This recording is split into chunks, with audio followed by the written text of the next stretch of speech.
জলপাইয়ের আচার তো অনেক খেয়েছেন। এভাবে একবার আচারটা বানিয়ে দেখবেন, স্বাদ কিন্তু মুখেই লেগে থাকবে।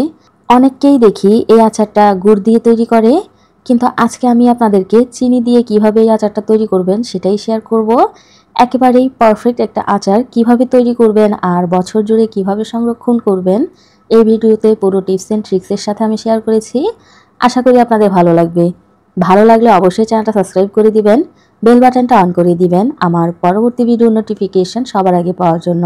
এই আচারের মধ্যে এই মশলাদার কোটিংটা করার কারণে আচারের টেস্ট যেরকম বেড়ে যায়, দেখতেও কিন্তু অসাধারণ লাগে। একটা সাধারণ আচারকে কিভাবে অসাধারণ বানাবেন সেটাই শেয়ার করব। তাহলে আর কথা বাড়াচ্ছি না, চলুন রেসিপি দেখে নেই। প্রথমেই এখানে নিয়ে নিলাম 1.5 কেজি পরিমাণ জলপাই।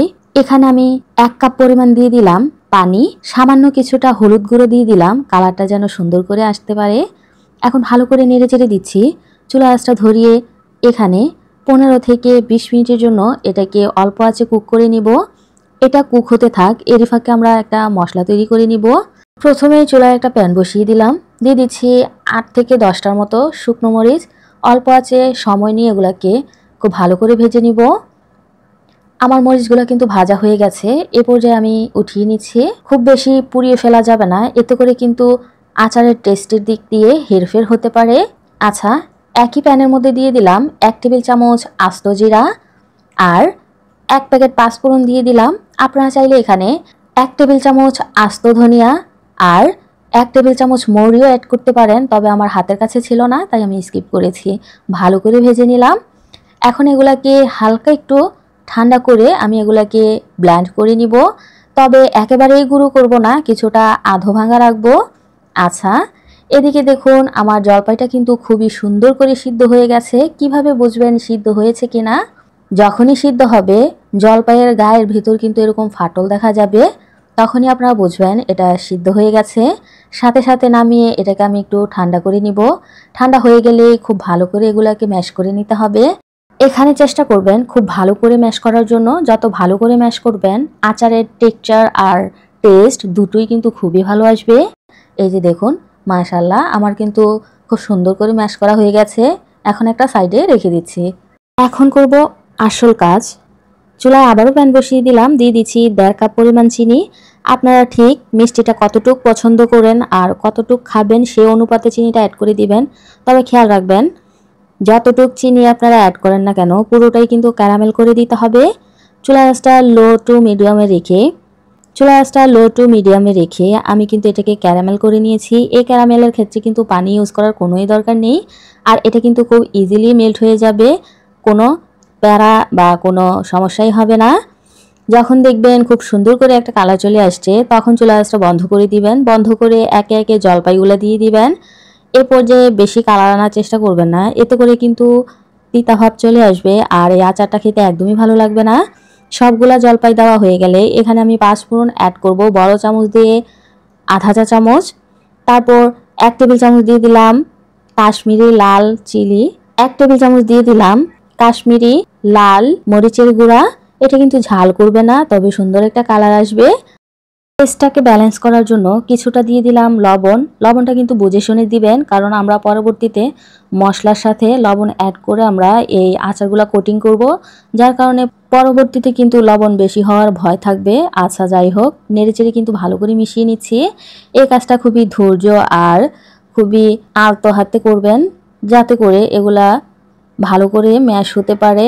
আর পানি ছাড়া তেল ছাড়া আমরা এই আচারটা যেহেতু কুক করতেছি অবশ্যই ধৈর্য সহকারে করবেন, যাতে করে সুন্দর একটা কালার আসে আর দেখতেও সুন্দর লাগে, খেতেও ভালো হয়। এই যে দেখুন অনেকক্ষণ যাবত নেড়েচেড়ে আমি আচারটাকে তৈরি করে নিলাম। এ পর্যায়ে আরও 1 টেবিল চামচ দিয়ে দিচ্ছি আগে থেকে তৈরি করা মশলাটা। এখন আবারও ভালো করে নেড়েচেড়ে দিব। এভাবে একবার আচার বানিয়ে দেখবেন, বানানোর সাথে সাথেই কিন্তু শেষ হয়ে যাবে। এই কারণে বানানোর সময় একটু বেশি করেই বানাবেন। আর আপনারা চাইলে কিন্তু এই আচারটা যেহেতু তেল ছাড়া তৈরি করা হয় আর অনেক দিন যাবত সংরক্ষণ করা যায়, চাইলে কিন্তু বাহিরের দেশে ভাইয়াদেরকেও দিতে পারেন। এটা খেতে যে কতটা মজা হয় কি দিয়ে আপনাদেরকে বোঝাবো জানি না। নামানোর আগে ভাজা মশলা থেকে আরও 1 টেবিল চামচ দিয়ে দিবেন, দিয়ে ভালো করে নেড়েচেড়ে নামিয়ে নেবেন। এখন চুলার আঁচ বন্ধ করে এটাকে নামিয়ে নিচ্ছি। অবশ্যই ঠান্ডা করে নেবেন। এখানে আমি নিয়ে নিলাম আমাদের বাকি মশলাটা যেটা আমি গুঁড়ো করে রেখেছিলাম। তারপর দিয়ে দিলাম 1 টেবিল চামচ চিলি ফ্লেক্স, যেটা আমি মরিচ তেলে তারপর গুঁড়ো করে নিয়েছি। লবণ দিয়ে দিলাম 1 টেবিল চামচ, এটা কিন্তু বিট লবণ।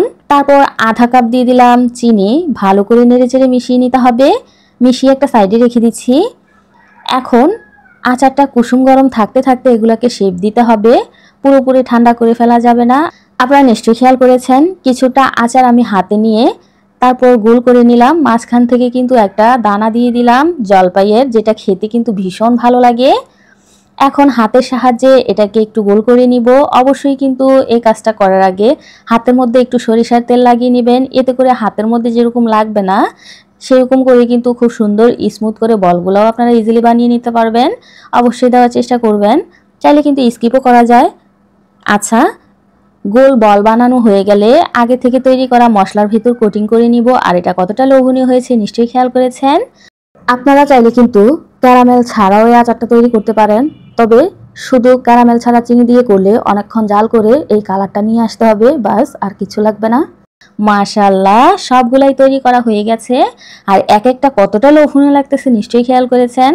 এখন একটা আচার আমি আপনাদের সাথে শেয়ার করতেছি, আসলে মশলা ছাড়া আচারটা কেমন হয়।